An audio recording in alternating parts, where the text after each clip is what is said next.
Hello! Magandang araw, mga kabady, mga kanson. Bati muna! Magandang araw po. Good morning po sa inyo. Good morning!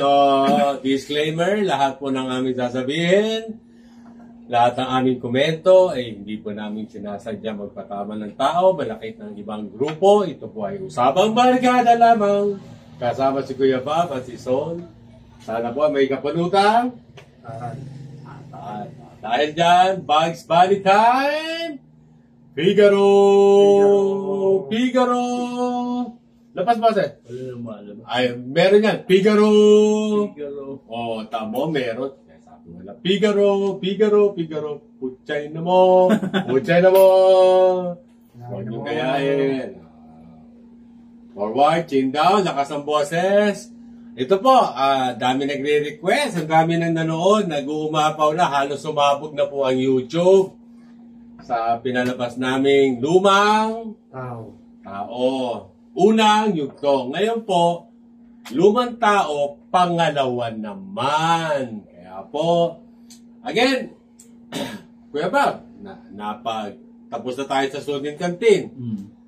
Tapos na tayo sa mga, ano ba mga napag-usapan nun? Mga dyaryo, yung mga binabasa mong Playboy nung araw, Hustler, diba? Newsweek, ano-ano. Simulan ko. Tapos, sundan nyo. Ako, ang gustong-gusto ko sa mga lumang tao, o nung mga panahon na kinagisnan natin, values nila.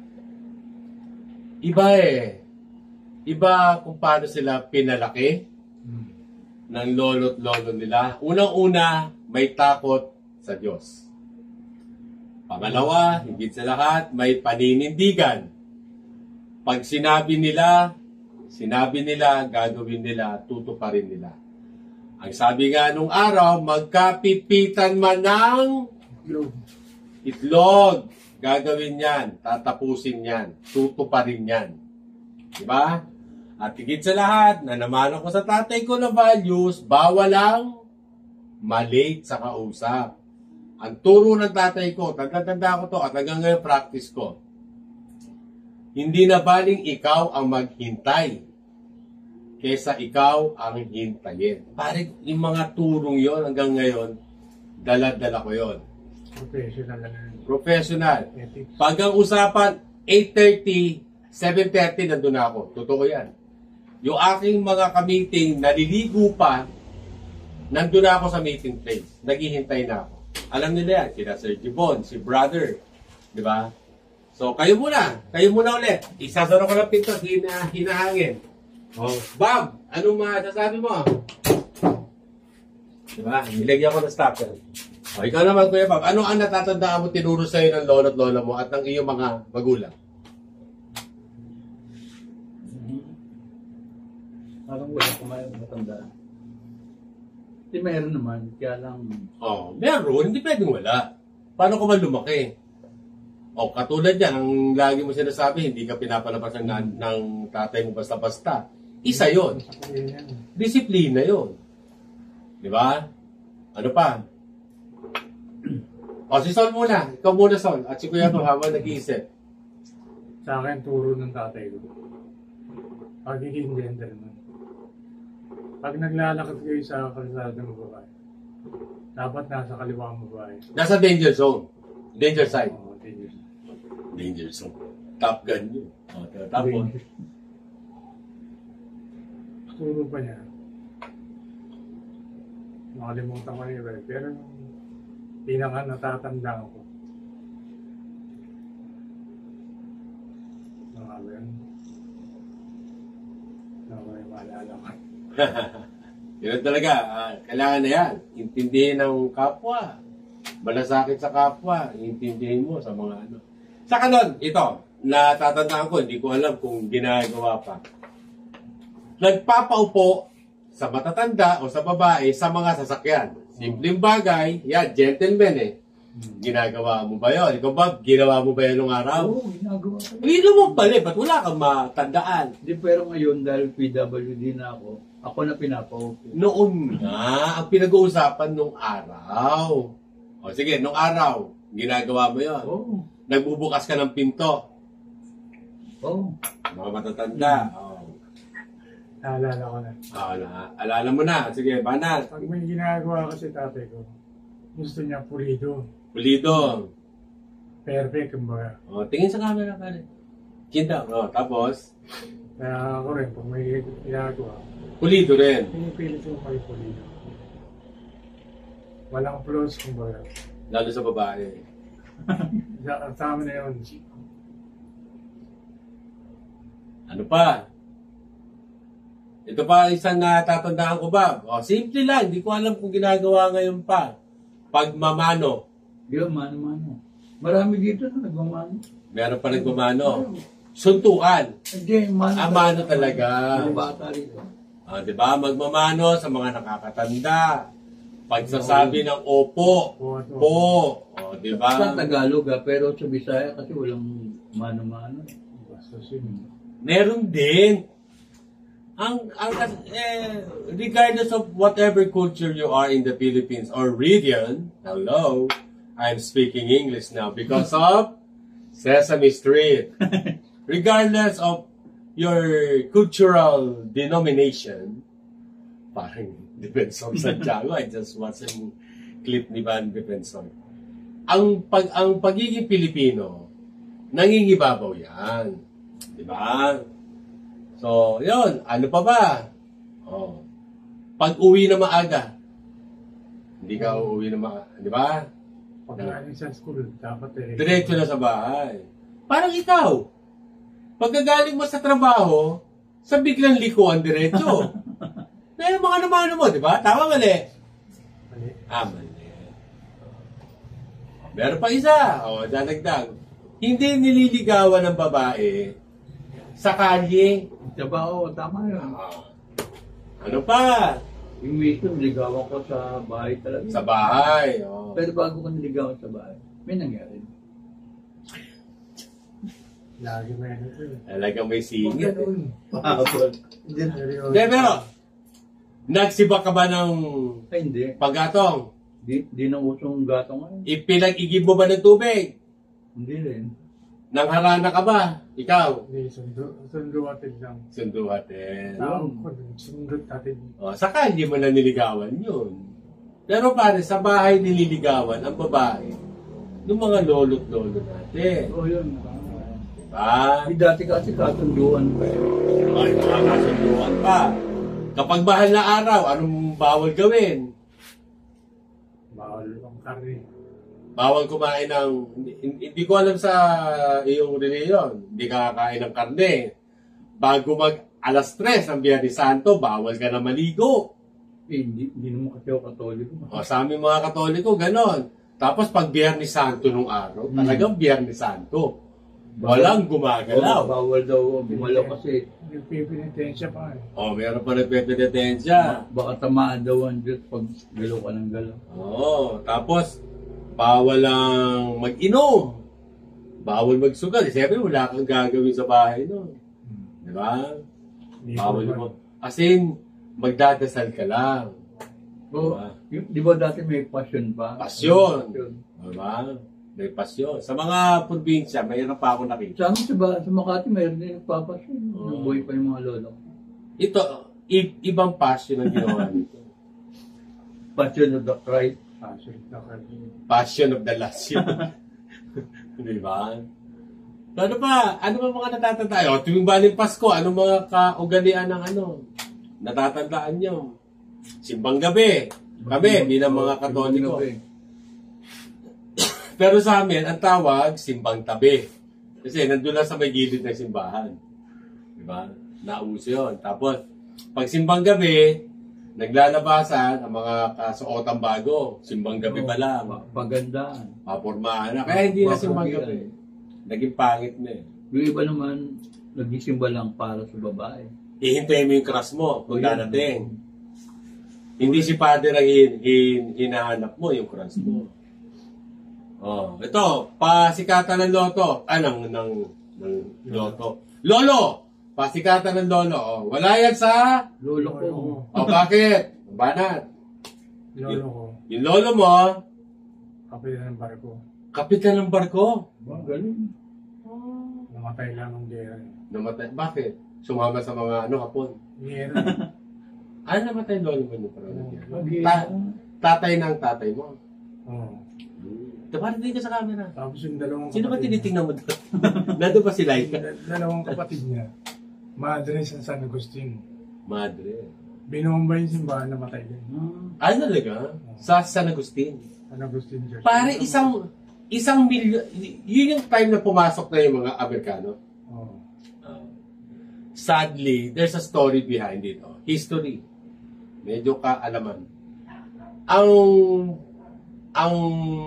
Manila is the second devastated country or city during World War II. Alam mo bakit? After Poland or Bakit? Warsaw. Bakit? Yan. Dahil nandito yung mga Amerikano.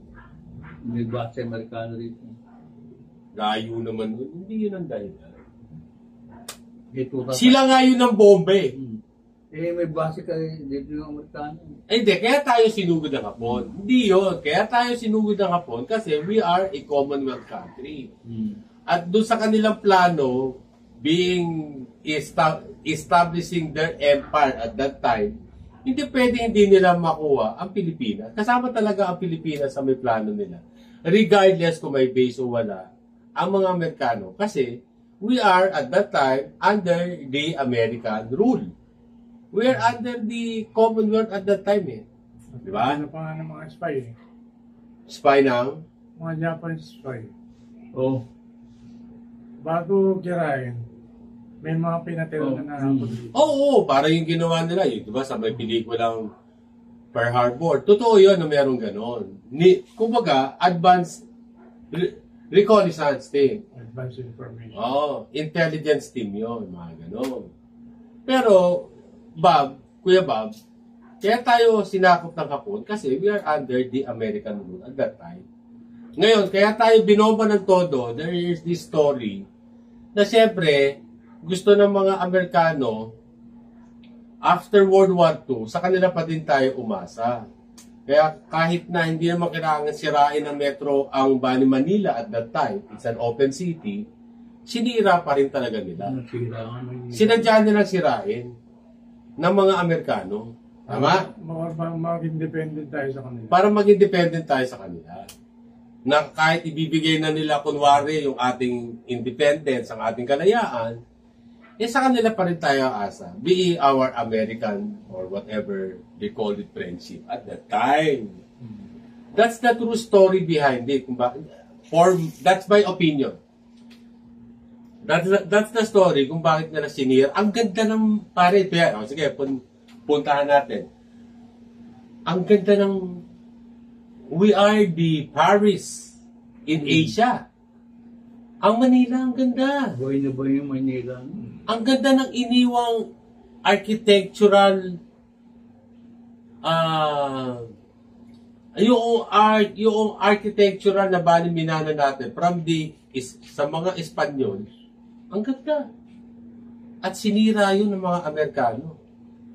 Talagang binura nila, halos they flatten Intramuros, yan, yung sa lolo mo. Yung San Baling Agustin, yan yung binomba nila, yung sa loob. Kasi gusto nilang i-flat, gusto nilang burahin yung pagiging, yung baling Spanish colony. Talagang sinira nila lahat yun. At least in Manila. Di ba? Kasi being the capital. At yun nga, gusto nilang umasa. Ang ganda nun ng baling Manila. Lumalaki ako, pare. Gustong-gusto ko ang Baling Manila. Bakit? Ikaw Ikaw mag-Baling Dagdag. Nandyan lahat ng civilization ko. Sentro, kumbaga. Hindi, isa yun. Kuya Bob, ikaw, mas matanda ka sa amin. Ano ang natatandaan mo sa may Metro Manila noong ikaw ay lumalaki? Nung una mo nakita ang Baling Manila? Nung bata ako, gala lalo sa recto. Di ba ang linis? Maganda na rin. Walang vendor. Wala. Wala siyang sidecar. Walang siyang kuliglig. Oh. Walang maruming tao. Noon, Kung manamit, pupunta ng eskolta. Nakaporma ko pa. Mga balik kabataan, ngayon, BGC kayo. Noong panahon ng lolo't lolo natin, eskolta. Eskolta. Eskolta, meron pang trambiya yan. Trambia. Ano na, pare? Avenida. Yan ang pinupuntahan. Diyan namimili ng damit, mga bagong damit, lahat ng kailangan mo. BGC nyo ngayon, eskolta sa mga lolo't lolo natin. Saka nandiyan ang sa eskolta. Yung mga lumang artista nandiyan. Nandyan ang, ano nga bang theater yun? Meron theater na sikat. Ano yun? Yung theater kung saan sumikat si Dolphy. Yun. Yun ba yun? Hindi. Banda rito sa Santa Cruz yata. Ginawa na ngayon, hotel ngayon yun eh. Yung, ako mga kabataan, kayo mag-comment kung ano yung theater na yun, kung saan sumikat lahat ng mga artistang luma din. Saka noon, pare. Parang alam ko rin. Banda ng... Kayo, mag-comment kayo. Saka noon, pare, ang Pilipino, malamig pa kasi, madaming puno. No, yun, marami. Malamig, di ba? Hindi lumalabas ng bahay nang naka-short. Ayun. Bihis. Nakaporma. Hindi rin maong, kasi ang maong is for working. Mga trabador lang. Trabahador. Ang Levi's, nasikat na sikat ngayon. Kung ano man brand ang gamit yung maong. Lalabas no, nakatalagang double knit pala. double knit. Yung Tsaka True Nice. Tatay ko. Spooting. Nakamanis puting. Tawa. May mga sombrero pa yun. Tapos sa mga baling kababaihan, talagang naka-dress. Di ba? Ngayon, mga babae ngayon. Ang gaganda ng suot ngayon. Halos wala nang damit. Hindi, di ba? Ang sabi nga ng mga baling Amerikano, too much skin. Halos ipakita na lahat. Ang tawag na paborito mo, ano? Perfect. Perfect short. Take picture. Perfect short. Diba? Sa Kapampangan, ang damit nila ay nakakalibo. Ayun, diba? Lalo yung mga baling Kapampangan, Diyos ko po, talagang ang gaganda manamit niya. Ayun. Maayos manamit yung mga Kapampangan. Kapampangan. Gusto kong kay misis ko. Dahil maayos manamit. Diba? Tapos, isa pa, manalita. Ayun, magaling ang misis ko. Hindi sa tulad ko na loud. Talagang manalita ang mga lumang tao. Talagang malumanay. Malumanay. Pino. Bago ilabas sa kanilang bibig, pinag-iisipan muna. Hindi sila basta nagsasalita na pagsisihan nila tulad ko. Hindi, totoo yun. Then noong araw, kung magsalitaan ang mga yung vocal siguro. Yung lola at lolo ko, hindi ko na dinig sumigaw. Saka hindi nagmumura yung mga tanda natin. Hindi nagmumura. Ano pa, mga kaugalian. Saka talagang, yun na lang, magsisimba ka. Paano kayo magsimba nung araw? Di ba? Hindi naman pwedeng basta ang suot mo lang. Dapat nga nakaporma ka pa. Hindi forma, as in maayos. Kasi haharap ka sa ating Panginoon eh. Formal. Bawal ang short nun. Bawal ang short. Kaya lang nauso yung short. 90s na yung short or late 80s eh. Actually, 90s. Di ba? Ang short. 90s ka na mga cargo pants, mga ano na. Pero nung araw, talagang maayos manamit. Hindi ka makakapasok ng bahay simbahan kung naka-short ka. Tama ko yung Bob? Oo, tsaka nakakahiya kahit naka-short ka. Di ba? Ang gusto ko pa noon na natatandaan ko, pare, uso noon sa amin, dahil malapit, taga-Pasay kami, kahit nakakapag-jogging kami sa may Villa Mall para makakita ng ibang mukha, ng ibang tanawin, tuwing Sabado o Linggo, pupunta ka ng Cultural Center of the Philippines para mag-jogging, mag-exercise. Di ba? Nagawa mo yun. Gusto rin yung bisikleta. Dati nagbubike pa ako sa kultura. Doon ka magbabike, doon ka natuto magbike, aside kay tablang. Tablang yung akin talaga. Dami rin din ako sa kultura. Pero doon ka pupunta kung Sabado-Linggo. Ang lapit lang sa amin namin sa kultura. Sa Makati. Pero pa isa, ang gustong-gusto ko, piyesta. Dito to pare. Piyestang kainan. Pag piyesta kasi nung araw, hindi tulad ngayon, Hindi ko alam sa may ibang probinsya. Sa Bawat bahay talaga naghahanda. Sa Pampanga, nagbibigay pa talaga ng pag nakita ka, dapat tatawagin ka. Magpapakain. Papabalik ka. Batangas, ganyan din. Doon na uso ang Sharon. Hindi, babalot. Balutin mo ako. Naiwag. Nangiwaga. Parang noon lata. Container. Kung ano yung mga pinag-anuhan ng mga kondensada. Kwento na lang to. Kasi wala pa plastic, wala pa Tupperware. Hindi kasi noong na-discover na yung Tupperware, hindi naman sinusoli. Wala pa plastic. Yung mga kondensada, hindi naman yung binubuksan ng balimbong noon eh. Pwede mong ibalik yung cover eh. Doon nilalagay yung ulam noon, pare. Baon. Nandun yung Sharon. Diba? Oh. Balikan natin yung mahal na araw. Sinong nakapanood ng Sinakulo? Oh. Sinakulo. Yung kaibigan ko kasi, ang role niya, Centurion Mayor. Yung pala yung sinakulo. Hinahataw talaga sa likod yung mga ano.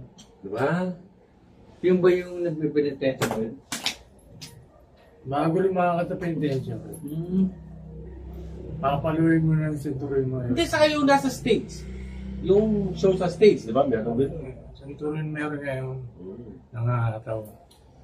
Baligtasan. Sino nakapanood ng baligtasan? Sa radyo ka. Nakapainig ako sa radyo. Radyo na lang. Sa radyo, di ba? May baligtasan pa noon. Tapos yung mga salita, talagang malalim na Hindi mo maintindihan. Saka noon, araw, at least noong panahon ko na, hindi na nun nanay. Walang cellphone. Wala. Ngayon, cellphone na eh. Pari nun, pag meron kang landline, yayamanin ka. Big time ka. Di ba? Ikaw talagang napakataas na ng katungkulan mo noon kung baling magulang o lolo mo. Walang cellphone. Di ba?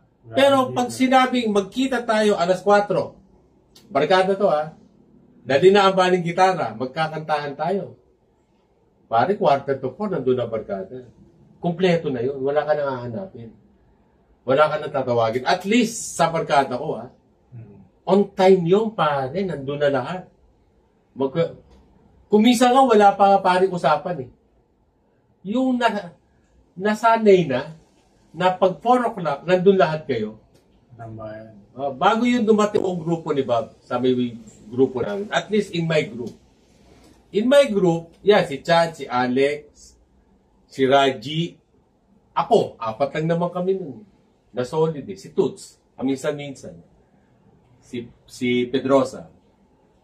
Pero si Alex, ako, si Chad, si Raji. Pare, wala yung usap-usap. Magkikita, pupunta doon sa bahay. Sa bahay ni Chad. Doon kami pare tatambay.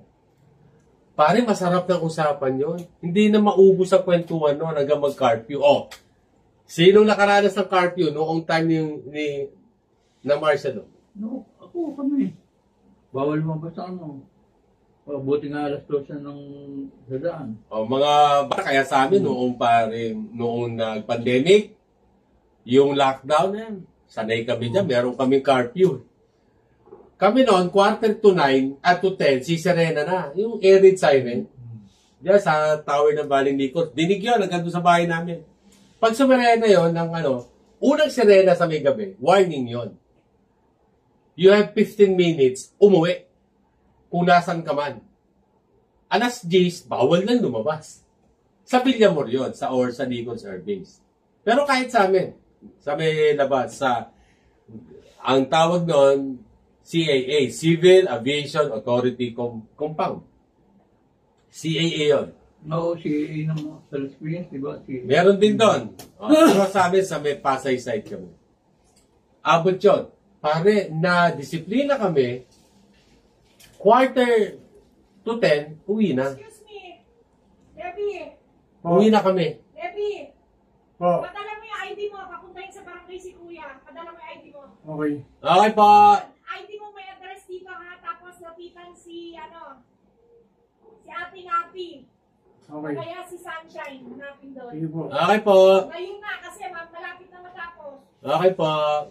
Okay. Mga kabali, mga kasol, Meron pong ayudang parating, kaya alis muna si Kuya Bob. Tutuloy natin to, part 3. Bye!